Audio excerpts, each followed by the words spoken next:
please stand for the Pledge of Allegiance? I pledge allegiance to the flag of the United States of America and to the republic for which it stands, one nation, under God, indivisible, with liberty and justice for all. Thank you.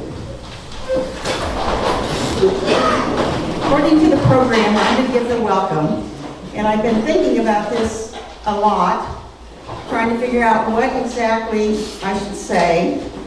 And as I thought about it, 3 simple phrases kept popping into my head. Welcome to our dedication today. Thank you for taking the time to come, because there's a lot of things going on around us today. And the last phrase was, gosh. I hope all of you, as you look around, go, gosh, I can't believe they did that. Sometimes we still can't hardly believe we've done that. Paul Walker said this: sometimes the hurdles aren't really hurdles at all. They're welcome challenges, tests. And yes, we've been through some hurdles. Those of you on the building committee, I see one have been nodding his head. We have been through some hurdles in this process. Towards this celebration of 50 years of the Onaga Historical Society and the dedication of this building, Heritage Center. Linda's going to detail the journey of the 50 years for you, so I'm not going to go over that. But I want you to look at the back of your program, if you have one. I want to take a few minutes and express our gratitude to all of the donors. Because without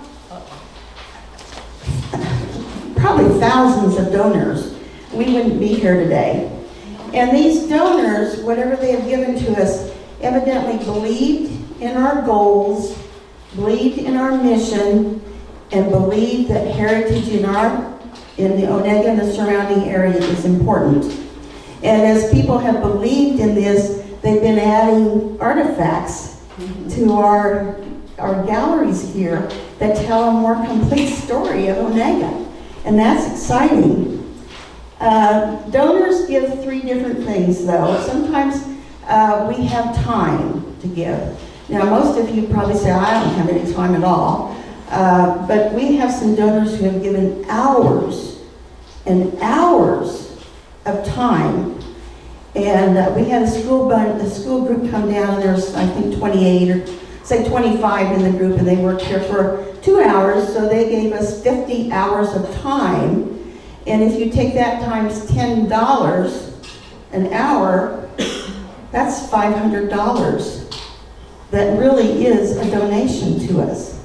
So all of you who have given us your time that are here today, thank you, because there is a financial benefit to that.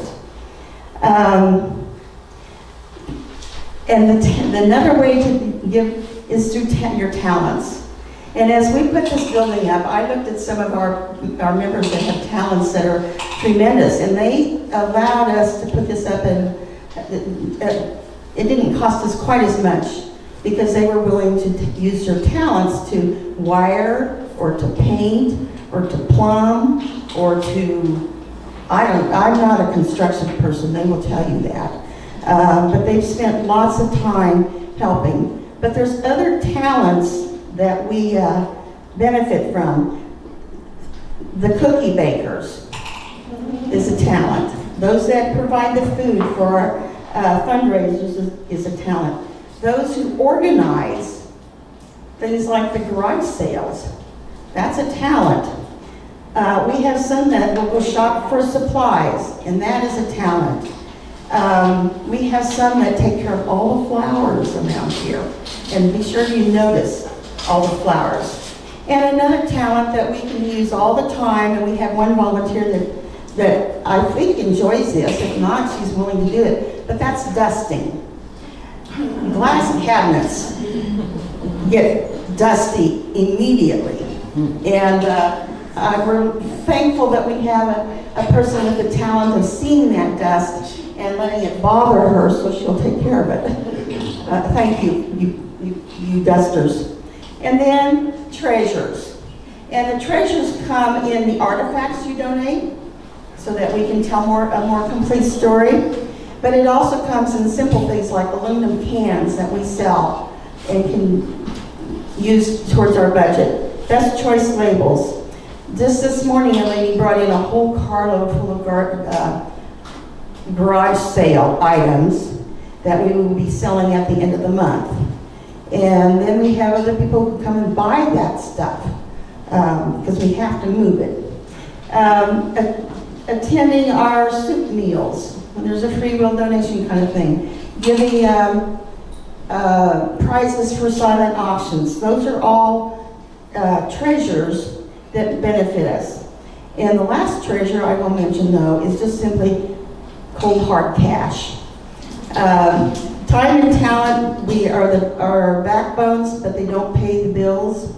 And so we simply need donations. And I look out at this audience here, and I feel like every single one of you have given us some good cold hard cash. And we thank you for that. This building went up without any grants. It came from hard cash and garage sales from people like you. And we are very proud of that fact, that we did this on our own, didn't we, Linda? So there is a list of donors that you can pick up where you signed in if you're interested in seeing who all the donors have been through February of 2025. And I encourage you to look at that. As I close, there are going to be more hurdles to work through. Our most recent hurdle was putting in a handicapped accessible sidewalk that had to meander about a quarter of a mile, so we got the right incline on it.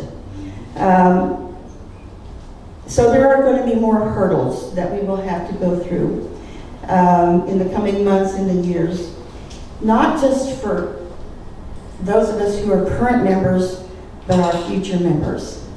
If you look at a lot of us, we maybe have a good 20 years left in us, maybe.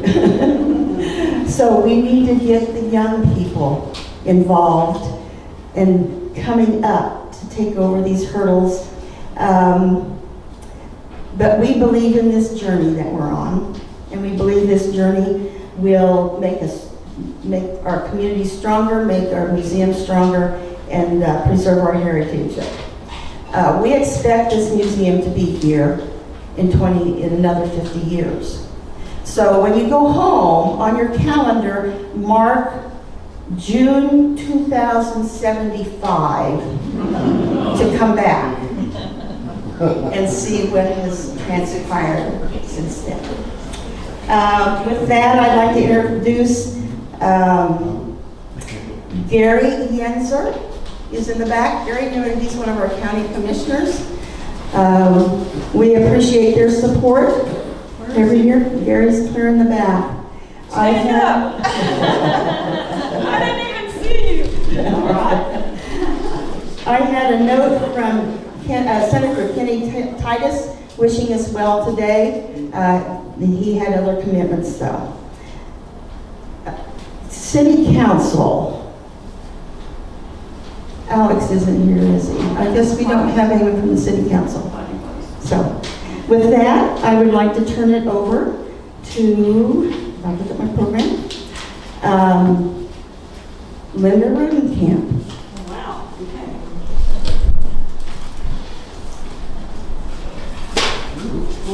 Okay, that's what the deal was. I couldn't plug in over there, so I'm over here.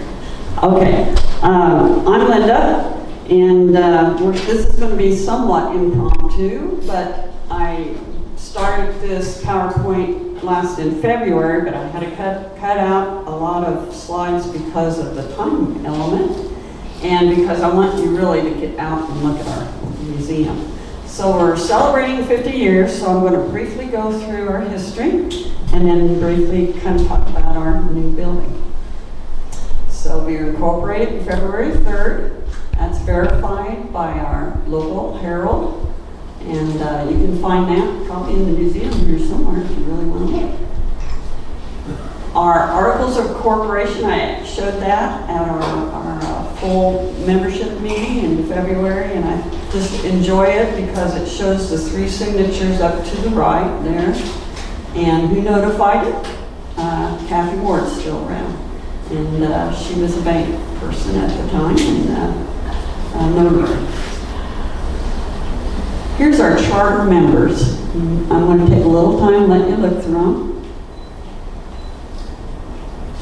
Started out with 17. In 50 years, we basically have multiplied by 5 that are actually individual members, but we have 82 life members also, so then 10 times at least.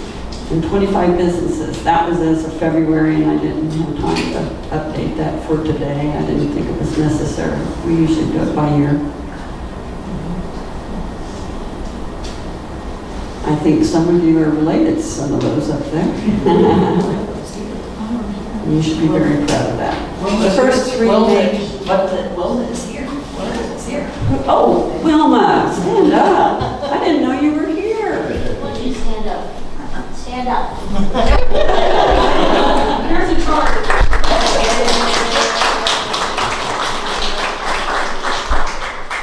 Thank you, Wilma, for all your work. 50 years right there, and getting this going. Let's keep going, I guess. We had an idea that back in February we were going to try to get some grants, so we came up with a vision statement and values and focus. But I think that's going to be talked about. Actually, I thought I took this slide out. Here in a little bit, Mr. Moore is going to talk to us a little bit about that. So here's some early projects. I thought it was interesting because we started in '75, but a year later it was bicentennial. So what did they do? They sponsored the Cherry Pie Festival and a talent show, and had an open house and some quilt shows and all the little things they did. Then they got focused on that log cabin that we still have out there, if you notice. It was donated by Kirk Rutzmarker. They marked and labeled it, brought it into town. And at the same time, they were also working on the book. And you can still get that book out there, right, Debbie? We still have copies. I don't know, and you can buy it. So here's our original layout of what the log cabin was. But if you note that what we have left actually is just this part. And that was an addition. But this has the original logs in it. Not all of them are there anymore, because some of these bottom ones ended up rotting, and we had to at least preserve it. If you go into the inside of it, you can see the original log, and I'll tell you more about the cabin here in the next couple slides. And there's them disassembling it. And Ernie, Rick, and Jerry Pinnick all helped in there. They're in the doorway there. They worked very hard on it, 78. And they rebuilt it downtown. I show how it looked to your right in 1983 with the gas station and stuff there. And the hotel is in between, so down below you can see what it is right now, where it would have been. It's between Bob's and the hotel yet. Okay, would have been there. So they purchased then the land in the southeast part of town, which we are sitting at right now. Armstrong and Elmer Jones back then. And they got it for a warranty deed for $1 from Paulette. And then they moved the cabin up here.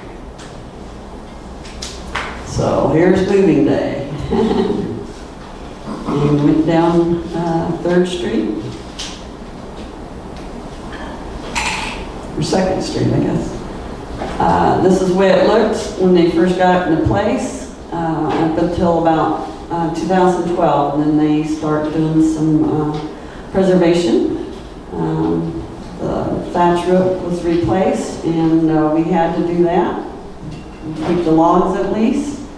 And I enjoyed showing kids when I can, and that's all 4-Hers.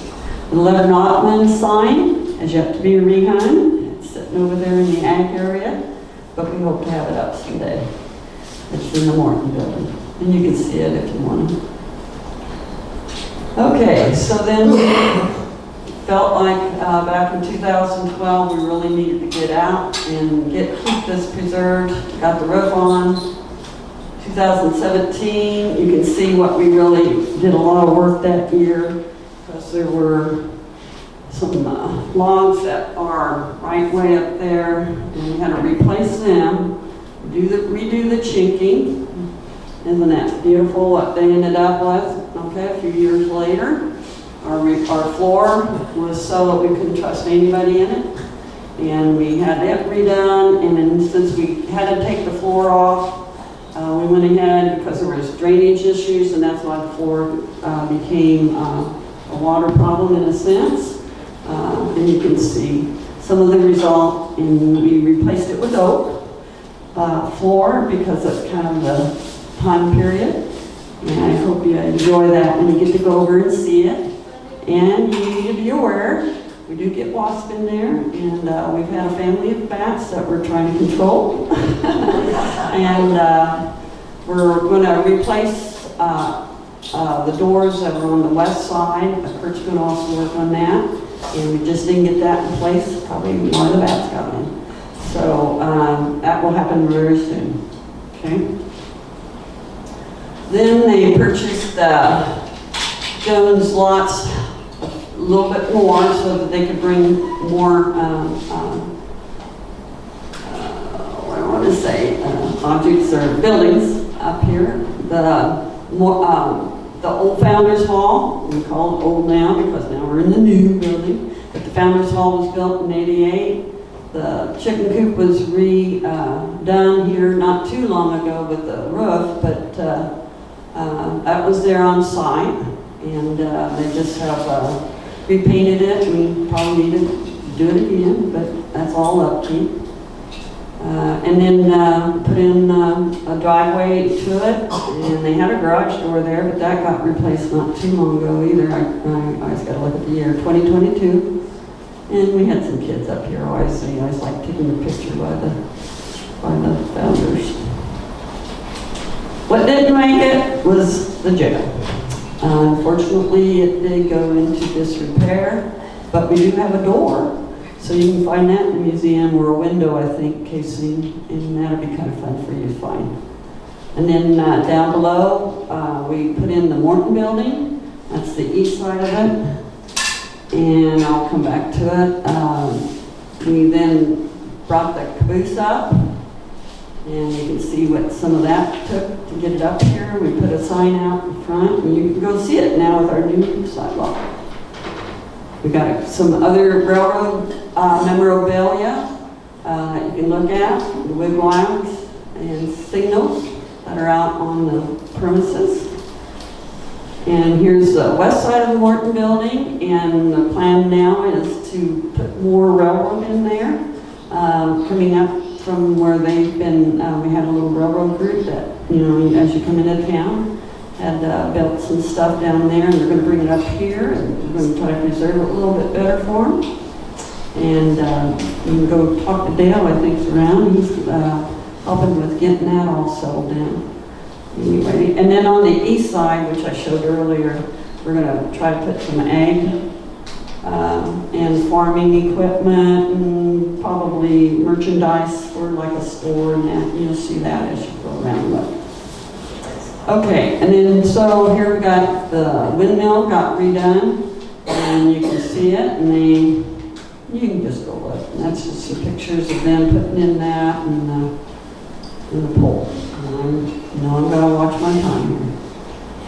We'll probably post this eventually now that we've got our dedication, either the first version or this one today. So those are our emblems we use. Here's the thoughts on the schoolhouse, and we just know that we're always kind of got to keep up with the repairs. We're going to have to put a new roof on it, and eventually, and now we got a sidewalk that goes to it. We're going to have to probably get that ramp a little bit better. When you go there today, you'll be fine, but just kind of watch your step. There's some unevenness, and we hope to make that all better. We've got the merry-go-round out there, and the WPA now is out there, and the sign, and there's people working, and Larry's out there, Sam. And then here's our building group. This is us getting started now with the new. Okay, so this is our dedication time now. I was covering 50 years very quickly. Here's our crew. We took that picture of the most recent one was here in the fall. Well, no, it would have been last winter. And we all had our coats and jackets on, and I was taking a picture, so I zoomed myself in there. But two people I want to recognize is Dale, gentleman up in the left-hand corner, and Linda Tussendorf. They were also part of the original group. And they couldn't be with us today, but we hold them in our hearts. As we were trying to get our building built, we also saw a need to update that garage, so that's there too. I just shown that, because that was all done at the same time. Heritage Hall briefly. So, Wilma, that person right there was the one. In 2017, it's taken us 8 years, but we did it. We made a building committee forming, and the first project was that we wanted to see where would be a good location. And that's what we took, even though it looks like we did nothing for a year, but we did. We were going around talking to builders and some of the landscape people, where would be a good place. And then they said, well, maybe that lot right next to you, if they're interested, maybe you can approach them. And I really want to thank Bob and Jean, who are right there,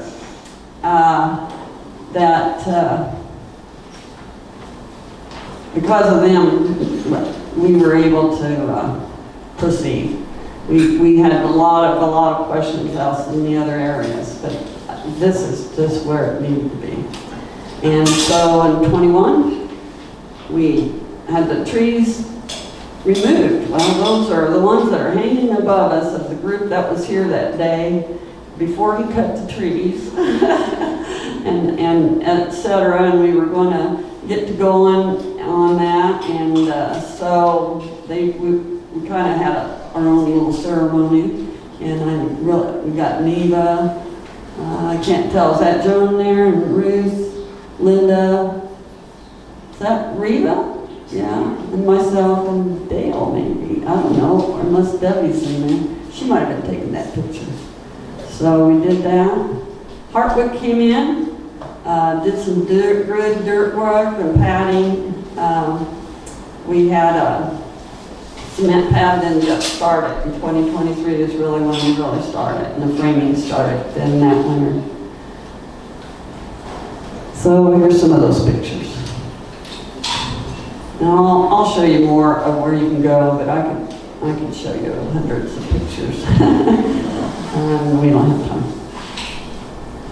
And that was February. That's when we were celebrating the original day, and that's just the day it was. And the flag was blowing, and it was a pretty cold winter this winter. And here's Debbie's made vehicle as usual.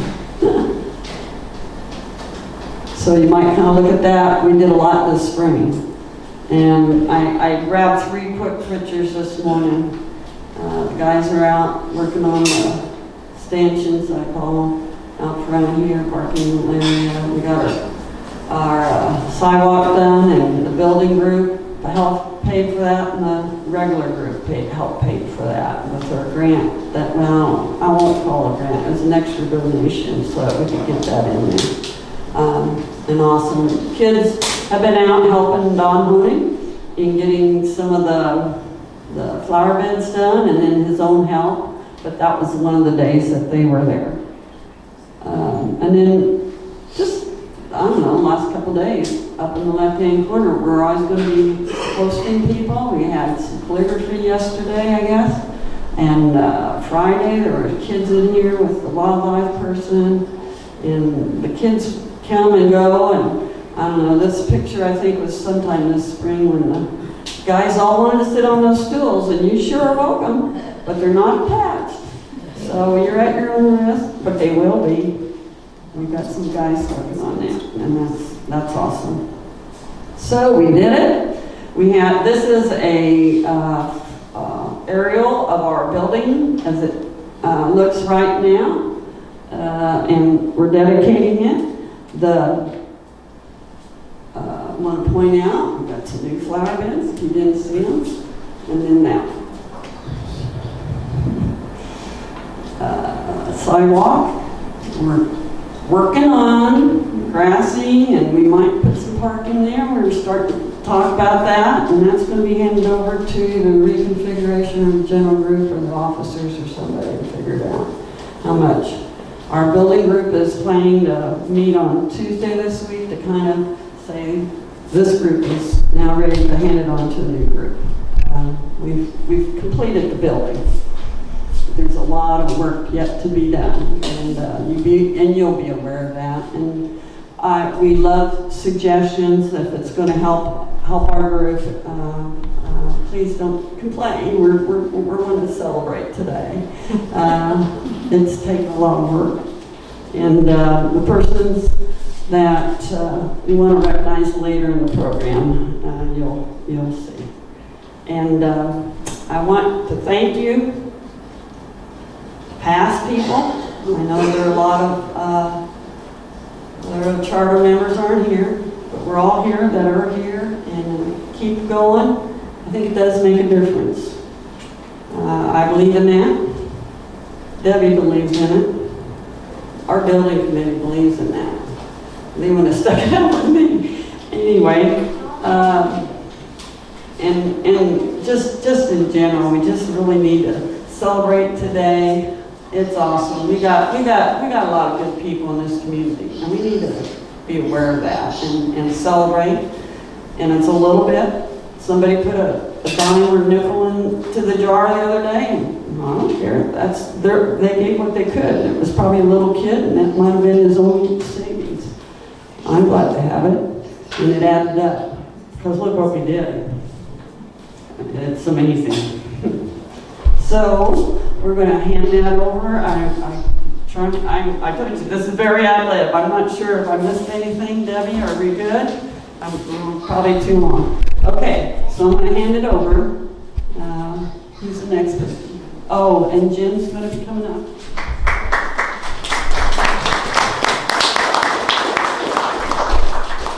I was remiss in not introducing Linda properly. I do have one more thing. I always do. I'm sorry.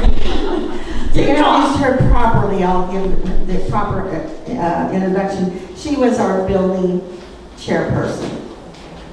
So all the problems, the hurdles, the challenges, the tests, all that had to be funneled through Linda, and now I'm down to the building committee then. Well, I want to just show them. Please go to our Facebook. Debbie and Lisa, myself, Deanna, a lot of people are putting out a lot of photos, and you can find more and more stuff there. And I know a lot of you are members already, but don't forget to go to the area. I'm trying to come across it that says photos. And you are going to find more and more photos than you will ever imagine. I'm under the manager here, and I'm sorry I can't get to it right real fast for you. But that's all I wanted to say. Make sure you go out to our photos, and it stores them. So we created that. What year was that? I didn't put it up. But anyway, get to our Facebook page and do a search for Onaga Historical. And you're going to find a lot of our history there. And I could have put them in, but I thought 15 minutes is what you told me, and I don't know if I did that. So, thank you. Thank you, Linda. Let's give her another round of applause. She mentioned the nickels. We have a little group of kids, 2nd, 3rd, and 4th graders, created a club this summer. They meet on Wednesdays, and they're called History Heroes. And they voted that each meeting they should bring a quarter to the meeting as their dues, and they would donate that to the museum to help us out. Now, I thought that was just pretty neat. Our first activity, they picked up the glass. As you walk along the sidewalk, I don't know how there can be so much glass in the ground around here. But it just keeps working up and working up. So they cleaned up the sidewalk areas for us for today. And then we had the most interesting discussion about glass and how it relates to history. And I'm not sure how we got on the fact that there was sod here, and how do you tear up sod? And with the horses and the horseshoes, and then we got onto the glass, and I was explaining that one time in Onaga, alcohol was illegal. So if somebody was coming and you thought they would be critical of you having alcohol, you threw it in the toilet hole. Well, this one little girl looks up and she says, "Gosh, that'd be hard to flush."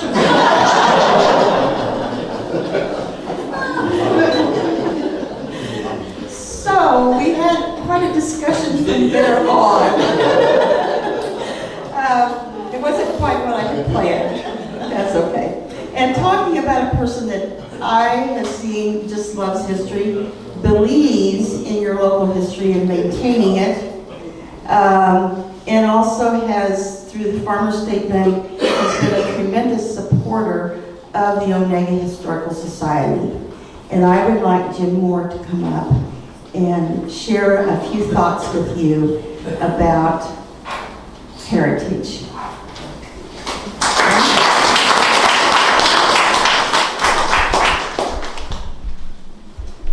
I hope you weren't expecting a 30-minute talk today, because you're not going to get it. Maybe 5. We're here this afternoon to dedicate this beautiful building, and it's a beauty as far as I'm concerned. I was a little bit surprised when I got an email asking me to give a talk, and I thought, I don't think I'm the person to do this. But I was also kind of honored by it too. So you got me whether you want me or not. Some of you I know the Honig family here, so and others. My first awareness of historical items was as a child, and I used to go up to my grandfather's farm, which is north of Fostoria, and my cousin Brent Hawkinson and I would kind of rampage through the attic looking for treasures. One of the things we found was an old Victrola music box, and so we thought, I don't think that thing will work. So he cranked it up, I think, and it had little round cartridges that we could put in there that had songs on it. We thought we'd hit the mother load on this thing. It worked pretty well. That was kind of our first impression of historical items and the historical worth of things. So from then I went on to high school, I think. I graduated from high school. Anyway, and took a required class which was history of the United States and the state of Kansas, and I liked history really well. Probably one of my favorite courses. So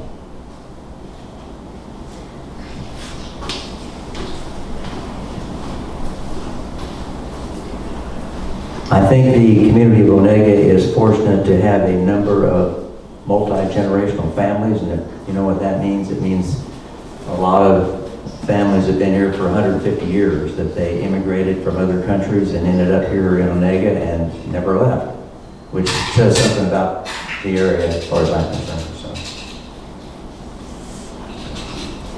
And I think it's important that the histories of these families and of others in the area be told.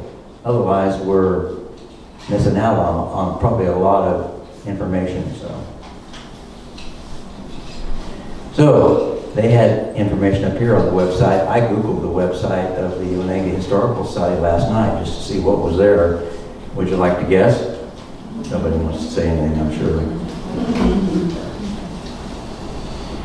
The purpose of the Onaga Historical Society and a mission purpose is to bring together those people interested in history, especially in the Onaga area.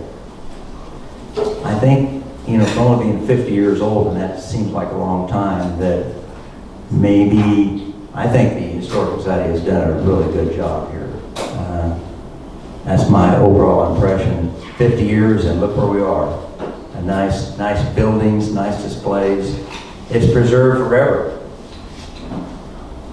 The artifacts that they have collected have also overfilled the spaces available, so this new building is needed. And I firmly believe that after looking around.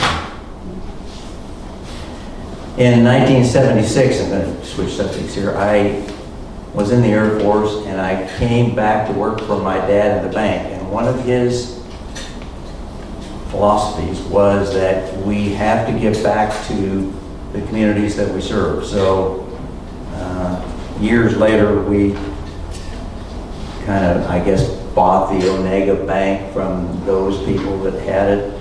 And his idea was that it was important to help things that are going on in the community. So I've kind of continued that trend, I guess I would say. So we have tried to work with Debbie and others to provide an annual contribution to the powers that be, maybe that's not quite right, but to the historical societies and for projects that we think go above and beyond. And this project goes above and beyond. So today, I congratulate the leadership and the hardworking volunteers of the community on the completion of this building. I mean, this is impressive, I think. We all know that the work of preserving history and making it interesting for the general public, it'll never quit. It's always going to be ongoing, and hopefully other people will be interested in this in the future. So, thank you for inviting me to be part of this worthy celebration. Congratulations to all of you who have worked so hard to see this accomplishment kind of come through. So I would be remiss if I didn't introduce my wife, Jenny, over here on the right, who is also has Historical Society leanings.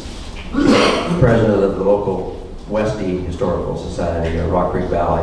And our 3 grandkids, if you want to know who they are, well, that's who they are. Caleb, Kennedy, and Claire. So, that's all I have.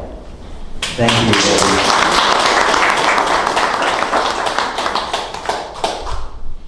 When thinking about a speaker, Jim came to mind because we know that he values history. He values these communities in Potawatomi County and supports our causes. And I'll say just a little bit about Jenny. We are in a group together called Museums Matter. And it's kind of like a support group. We all have hurdles, don't we? And every 2 months we get together and we talk about our hurdles. But we also learn about the history of towns throughout Potawatomi. And we are very interwoven in our heritage.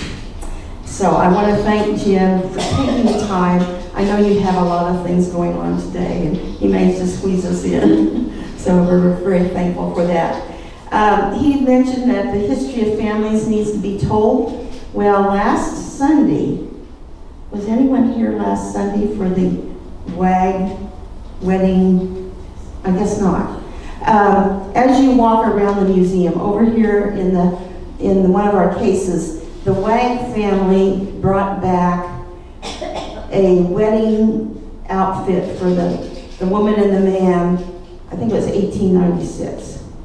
And about 25 of that family gathered together with their pictures and their documents and their stories. I didn't think they were going to leave.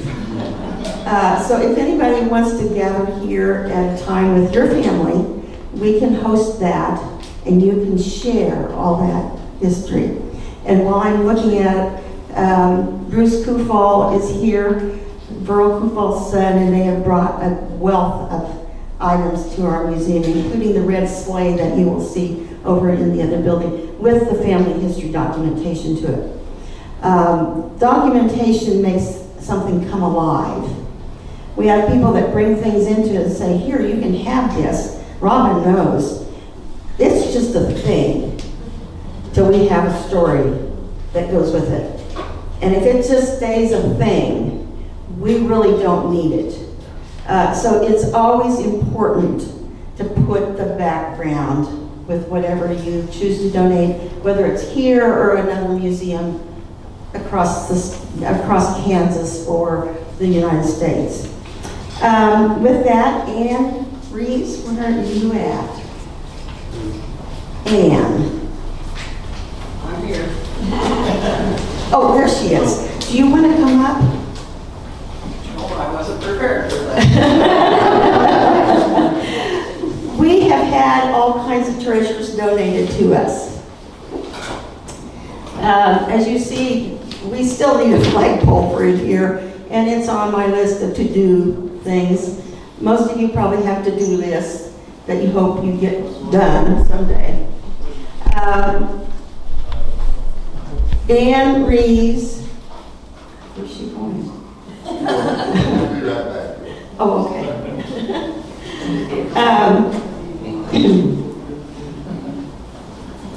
Oh, okay. I'm gonna pick my wheels.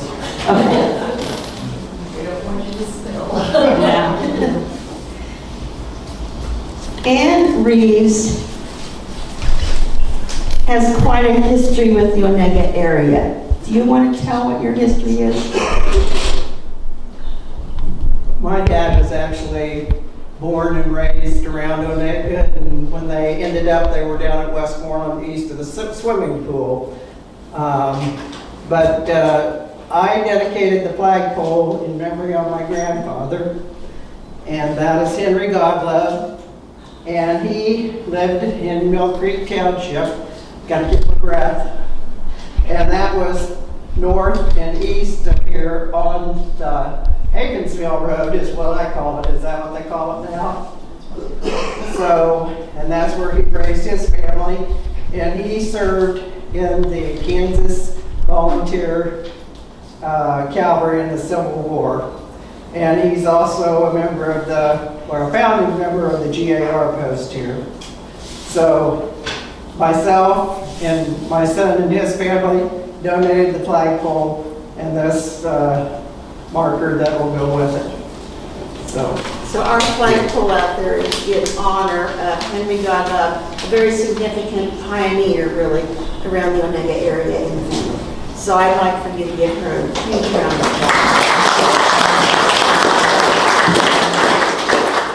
I wish Rob was here today, but he grew up being a geology 4-H student, so he's still sharing that knowledge with other kids today, and he's the leader of Pot County. So they're off on a geology trip in Concordia, so they're not able to be here.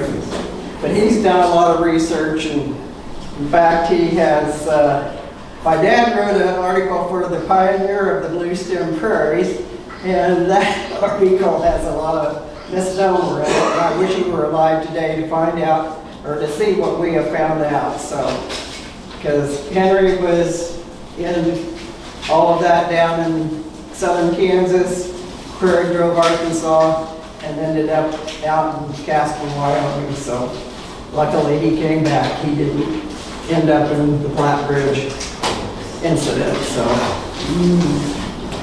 Thank you, Anna. Rob has done a lot to help us with our Civil War information in that part of our military exhibit. So this is a treasure that has been donated to us.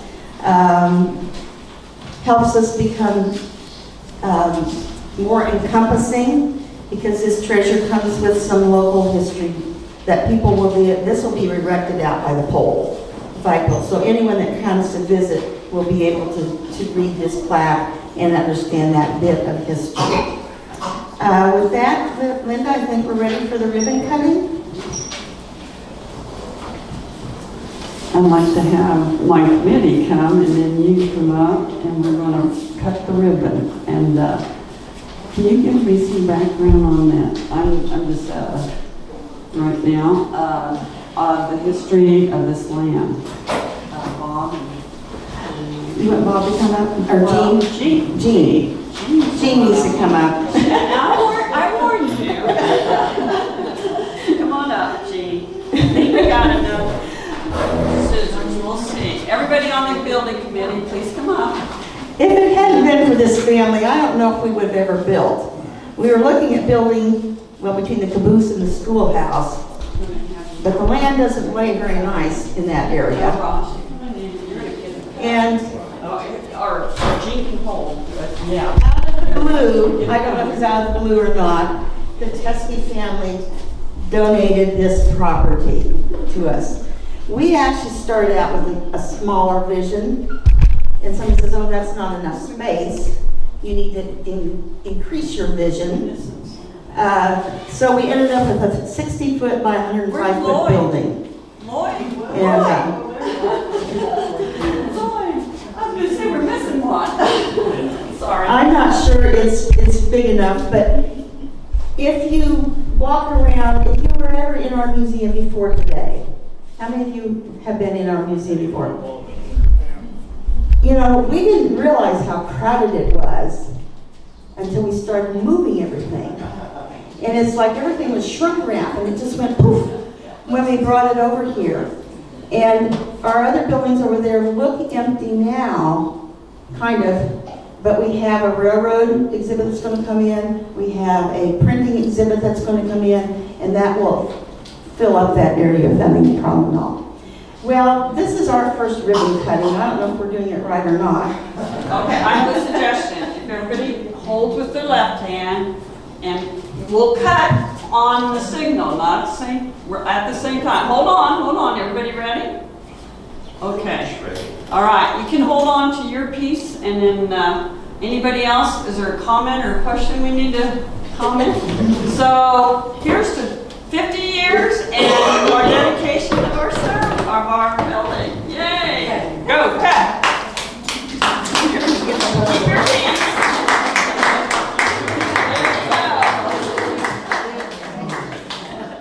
Okay, can you announce everybody's name? They don't know. Okay, well, you met Jean. She and her family, they're donating the land. We have Lloyd Ringel, Ross Manuel, Dale Renfro, Larry Bronco, and Ruth Inslee, and Linda Rodenkamp. We started out with Dale Colderman and Linda Tessendorf, as had been mentioned. And this is the crew that has gone through the hurdles together. So give us a round of applause.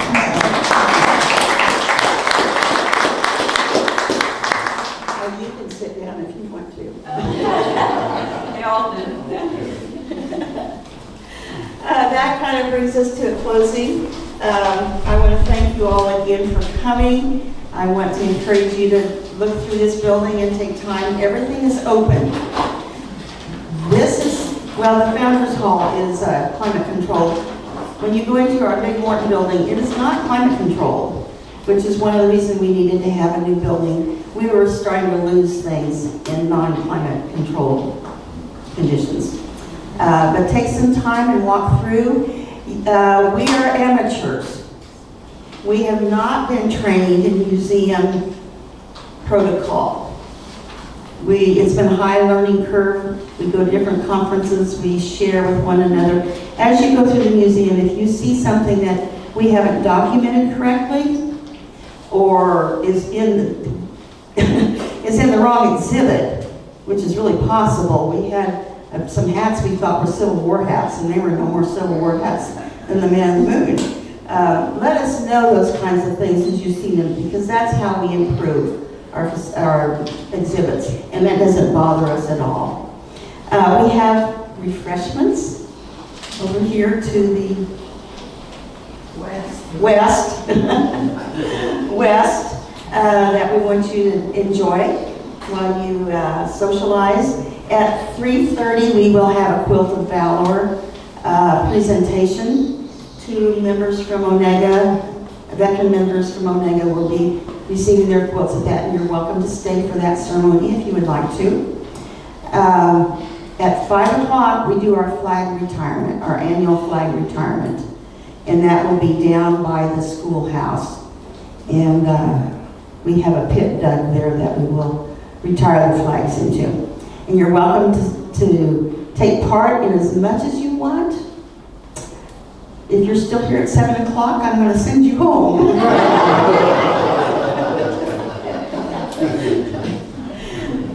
Once again, thank you very much, and enjoy the refreshments.